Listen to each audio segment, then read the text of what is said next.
tiny mushroom coming out. How? Because the seedlings will crack open through the hard soil and they will give rise to the mushroom, proper mushroom. All this due to turgor pressure. Now regarding that turgor pressure, that in the root cells, due to turgor pressure, the water column is there which is pushed upwards in the stem only to a certain height.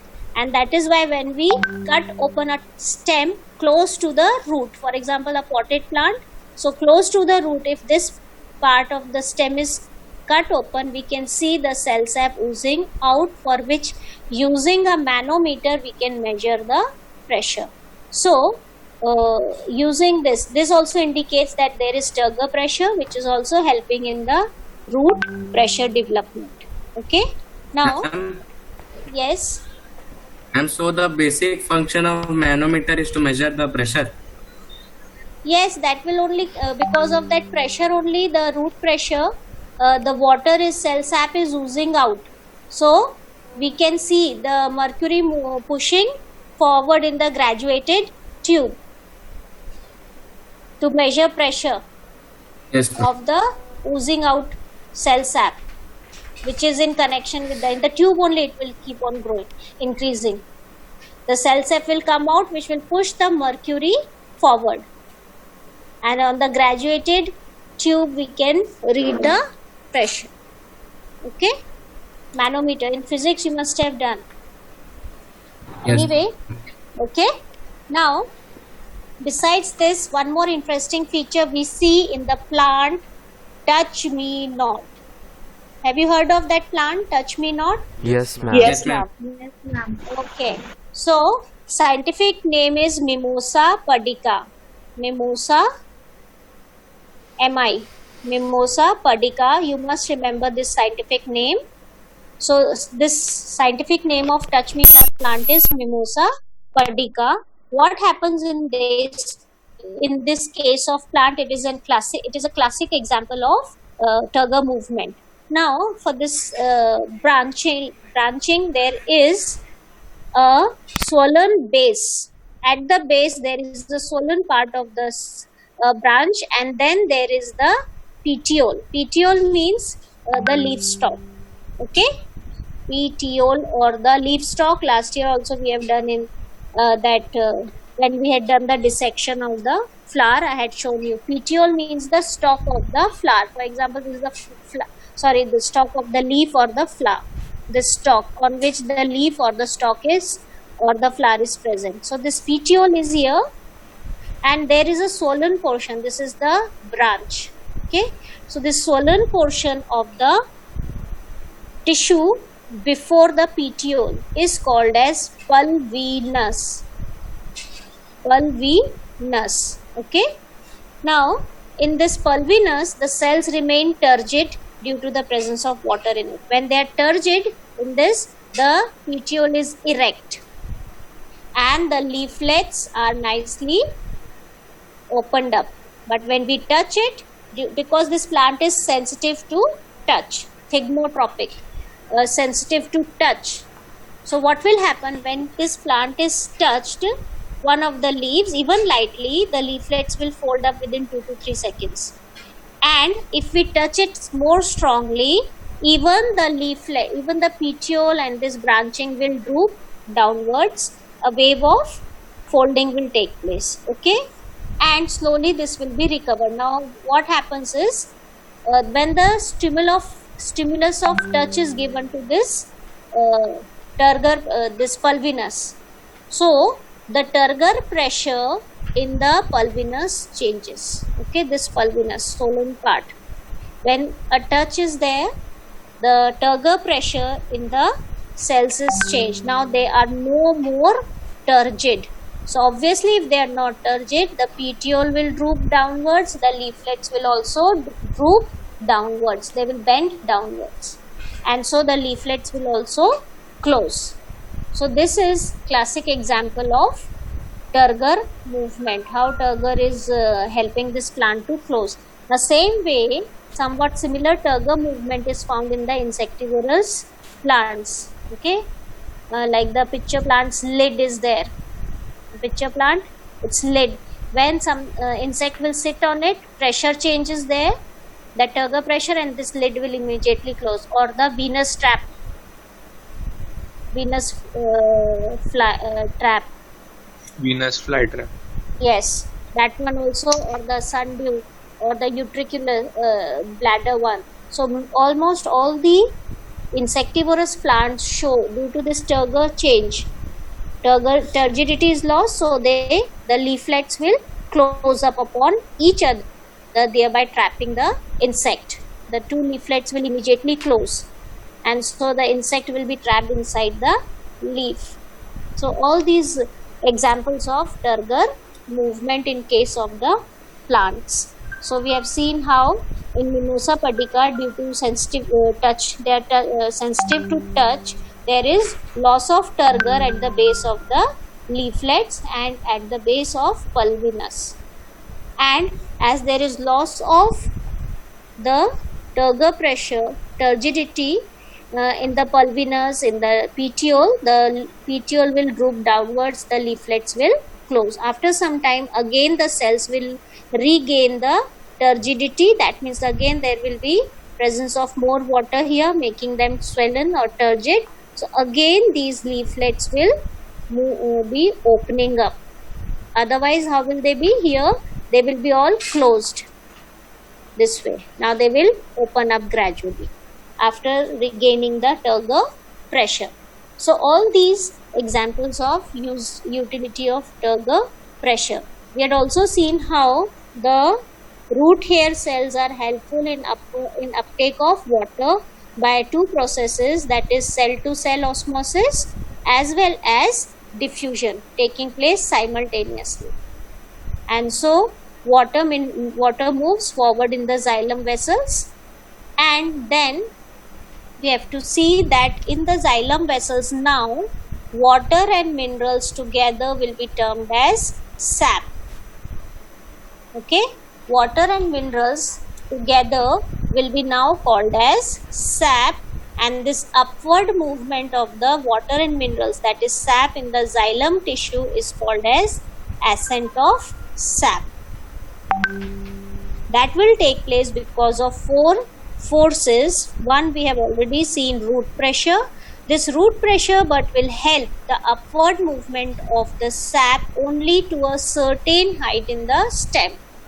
In herbs which are small and soft tissued, in them root pressure can be sufficient sometimes, but for the tall trees and larger trees root pressure is not sufficient, because only from up to a certain height of the stem this root pressure can help in the upward movement of the water and minerals.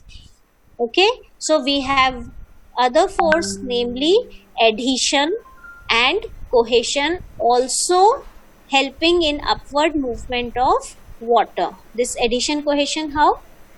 Due to this adhesion means there is attraction between this wall of the vessel and the water molecules. There is attraction between wall of the vessel, xylem vessel, and the water molecule, because of which the water molecules are attracted to the inner wall of the xylem vessel.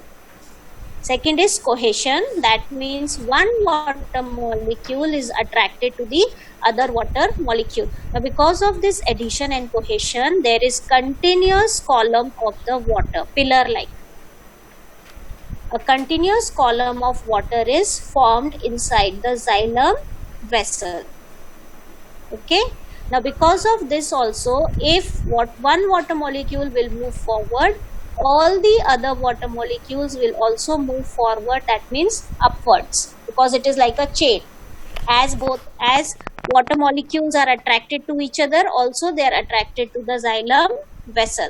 So there is a continuous column of the water molecules that also helps in ascent of sap. Then besides this, transpiration also plays an important role in upward movement of water. We call it as transpiration pull, where from the roots, as the water is absorbed and the xylem vessels take it upwards, when this water reaches the leaf tissue, then transpiration takes place, because of which water is lost. So here there is less water in the cell, which is before that there is now more water. So this water will move forward to take up the space where there is less water. So as one water molecule will move, other water molecule will be pulled forward because of continuous column of the water. So suction force is developed because of transpiration, and the water is pulled upwards to the leaves. That is called as transpiration pull. So because of this loss of water from the leaf surface, more water molecules are pulled up because of cohesion and adhesion. So Ma'am? continuous, yes. Ma'am, what Yes. is the reason behind addition and cohesion? They have chemical affinity for each other, so they will be attracted to each other. Chemical affinity. Yes. Okay. Yes. Yes. So if one like the beads in the necklace, they are attached. For example, these beads are attached. If I pull one bead, automatically other beads will also be pulled forward in that direction. Same way. So due to this affinity for each other, that means for the vessel and for each other, if one water molecule is pulled forward to take up that empty space, other water molecules will also move forward. For example, the first molecule will move to that empty area, then the second will move to the place of first, third will move to the place of the second one, fourth will move to the place of the third one. So this way there is forward movement of water or upward movement of water. And like Okay. marbles move through a pipe. Yes, you can say any of the smooth pebbles or anything. If one is pulled, they have to be attached to each other because of attraction, because of cohesion. They are attracted. They won't leave each other. They will be attracted to each other, so they are in close contact with each other. So if one molecule is pulled, other is also automatically pulled forward. A continuous column of water molecules is there. One pulled, others are also pulled upwards Yes. due to adhesion and cohesion. Now, one more feature is capillarity. Capillarity or capillary force. Now, for this capillarity, you should understand that the xylem vessels are actually narrow tubes. Okay, narrower the diameter, more will be the suction power of the vessel to uptake the molecules. See, if there is narrow or less space, so the suction pressure to pull up the things inside this tube will be more, pressure will be more. Less space but more of the pressure is there. So what will happen? Water molecules will try to move upward to take this empty space. As one water molecule is moving upwards due to this vacuum, other water molecule also move upward. You can think of a narrow tube. Okay, narrow glass tube. If we close it with our hand and we release it, due to this suction pressure, water molecules are moved upwards. So due to this narrow diameter, greater will be the height of water that will be rising upwards, and this pressure that is created is called as capillary force when there is narrow diameter, but the things have to move forward. So lot of pressure, suction pressure is created. This is called as capillary force. So because of the root pressure, because of the transpiration pull, because of adhesion and cohesion, because of capillarity, there is ascent of sap. The sap moves upwards. As for the movement of the food that has been prepared, it is simply translocation through the phloem tissue on account of force of gravity, because simply there has to be now distribution downwards. The leaves at the topmost part of the tree also will have these phloem vessels connection, which will help in the movement of the food downwards to all the parts of the plant. So simply on account of the force of gravity, the food manufactured in the leaves first get dissolved in water and then it is translocated. We use the word translocation. So the food is translocated to all the parts of the plant. That is for the phloem tissue. Now as for these whether, yes. Ma'am, phloem is thicker than xylem. Phloem is occupying the space outer to the xylem. In the center of the stem, xylem tissue is there, and surrounding it from all the sides will be the phloem tissue. For that I am coming to this. We had seen this conduction of water also earlier also, that we can take colored water. We can put, if we are in the lab, we can put the dye or the stain called as eosin, making it pink, and a small rooted plant we can put in the water. After some times, when we take the cut sections of the root or the stem, in the center we will see the central part of the stem or the root stained the same color as that of the water. The rest of the part will remain green, indicating it is this central region where the xylem tissue is present, which is conducting the water and minerals upwards. Okay, there is different ways of arrangement of the xylem and the phloem in the plants, depending on whether they are monocot, dicot, or they are roots or stem, or they are of different types. Okay, now one more way of understanding that it is the xylem that is conducting water and minerals, and it is the phloem that is conducting food. We have to look into a couple of experimental setups, one of them being where we want to prove that conduction of water is through xylem only. So we arrange two setups, in which in one of them we will keep the central part intact. Okay, so this is called as girdling or ringing. Girdling, Girdling. Girdling we do, removing the outer phloem part carefully. So what is done for this stem? Carefully this part of the phloem part of the stem is removed. So we get this way only xylem exposed. And in the other setup we do the opposite, we remove the central part of the tissue. So central part of the stem is removed, this part is not there, that means xylem is not there but phloem is present.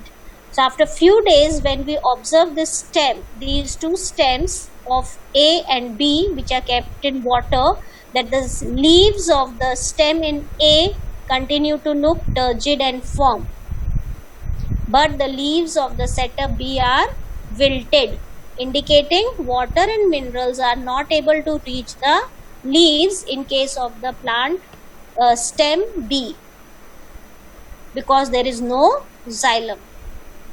But where the xylem tissue in the center is intact and present, there as there is continuous supply of water and minerals, the leaves are getting water, they are nicely turgid, they are getting water minerals, so they appear firm, indicating it is the xylem responsible for the upward movement of water and minerals and not phloem.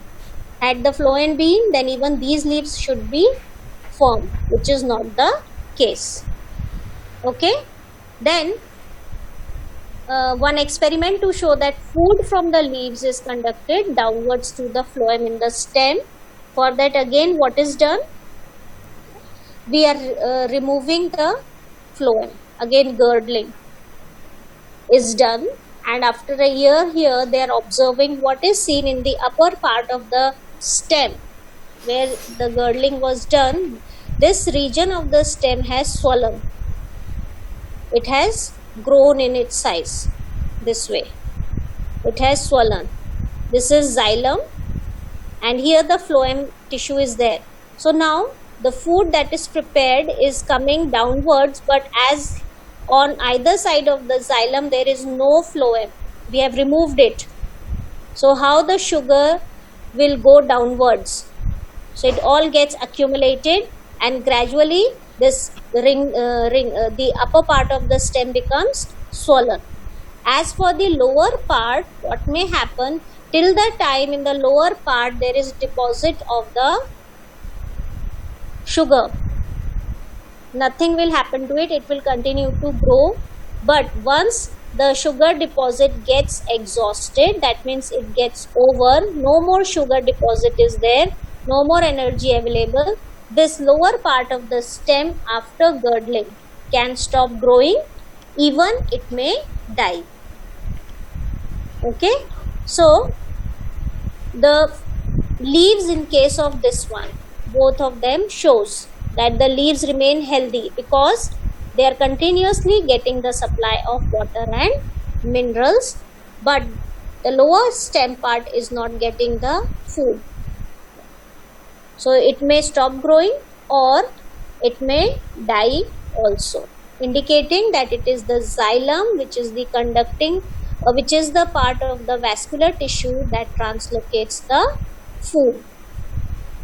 Okay, so it's a couple of experiments for the xylem tissue for the conduction and to show that the roots absorb water, which we had seen previously.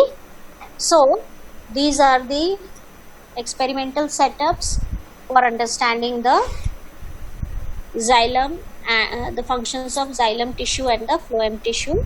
Just a quick recap for one more part, that the special features of the root hair that help in absorption of water and minerals is that the cell wall of the root hair is thin and freely permeable. That makes it easier for the water to be absorbed by the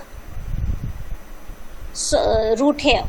Secondly, the cell sap in the vacuole has higher concentration than the surrounding soil water, so endosmosis is taking place, diffusion and endosmosis of water. Thirdly, the root has more surface area by the presence of roots and rootlets. All these features help in the absorption of water, and we had also seen how the water absorbed by diffusion and cell to cell osmosis moves forward due to turgidity also. Finally, it reaches the xylem from the root hair to the epidermis, from epidermis to cortex, from cortex to endodermis, and from endodermis to the xylem tissue. So you should remember the logical sequence in which the water will move from root hair or from the soil to the xylem. Root hair will absorb water. So first will be soil water, second root hair, third epidermis, fourth cortex, fifth endodermis, and sixth will be the xylem tissue. So this way you should be able to analyze the terms and then put them in the logical sequence. This way concept based questions can be asked in exam. And you should also remember these features like the wall pressure, the turgor pressure, the active transport, then this turgidity, the turgid cell process being called turgidity, or the plasmolysed cell, the cell plasmolysed, that means process is plasmolysis. And for the animals, when there is shrinking of the cell, it is called as crenate, or the lysis will take place in case of animal cell because there is no cell wall to keep the contents within the cell only. So the cell may burst also. So based on these concepts, questions can be asked. It should be very clear to you, when a cell is placed in isotonic solution, then there will be no diffusion. So no net movement of water will be there in case of isotonic solution, when the cell is placed in isotonic solution. And when it is placed in hypotonic solution, that means outside there is more water, so obviously there will be water diffusing into the cell, that means endosmosis. And when hypertonic solution is there, outside it is more concentrated, so and inside it is less concentrated, so water is moving from the cell to the outer solution, so exosmosis. Yes, any doubt? regarding diffusion, osmosis, imbibition, then endosmosis, exosmosis, based on tonicity, that means relative concentration comparison, isotonic solution, hypotonic solution, and hypertonic solutions. We have further seen what will happen to the cell when it is swollen due to the entry of water, that is turgidity. Opposite to turgidity, when there is outward movement of water, that means exosmosis, so there can be flaccidity. Plasmolysis, and to regain this turgid condition, the cell is again kept in the water or hypotonic solution, so it regains its turgidity, so that condition is called as deplasmolysis. Okay, so based on these, questions can be asked. You should be very clear about all these concepts: root pressure, capillarity, transpiration pull, osmotic pressure, adhesion, cohesion. All these can be asked. Any other query which I should clear for you people regarding absorption by roots? If not, then You can give a brief one of plasmolysis. yes, sure, why not? For plasmolysis, let me tell you. For this plasmolysis, as I was telling you, the plant cell, there is cell wall present. Okay, so for this cell wall, what happens? It contains the inner contents within the limits. This plasmolysis process.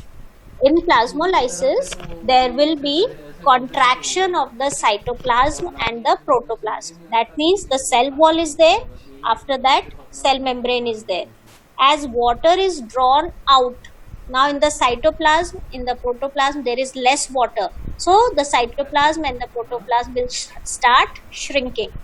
That means the cell wall and the cell membrane earlier, which were close to each other, now they will, for example, my thumb is the cell membrane and this my index finger is the cell wall. As they are initially close to each other because the cell is turgid. But as there is exosmosis, water is drawn out, so this cell membrane with this protoplasm will start leaving the plant cell wall. So there will be a gap developed between the cell wall and the cell membrane that will be filled with the solution that is outside.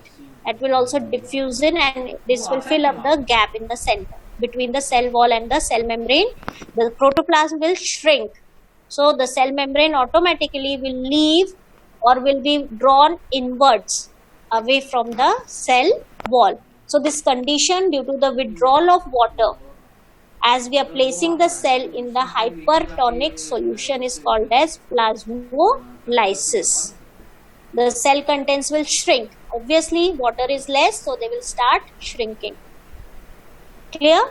The cell is said to be plasmolysed. Process is said to be plasmolysis. Now, such plasmolysed cell which has left the cell wall, the cell membrane and the cytoplasm are shrunken. This cell, before it dies, if we place it in hypotonic solution, water will be drawn inwards. That means endosmosis will take place, and gradually we will see the cell wall will be, the cell membrane which was now away from the cell wall will again be closer to the cell wall. That means it will regain its original turgid condition due to inward movement of water.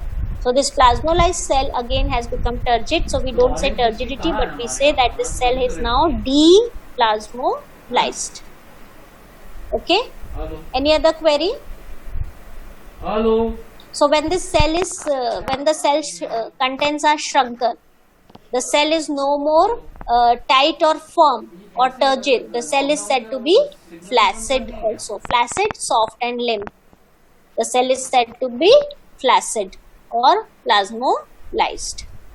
Okay, plasmolysed means the water has drawn out, this protoplasm has shrunken. Now because of this, what is happening to the cell? It becomes soft and limp, not firm. So that condition is called as, the cell is said to be now flaccid, loose and limp. Okay.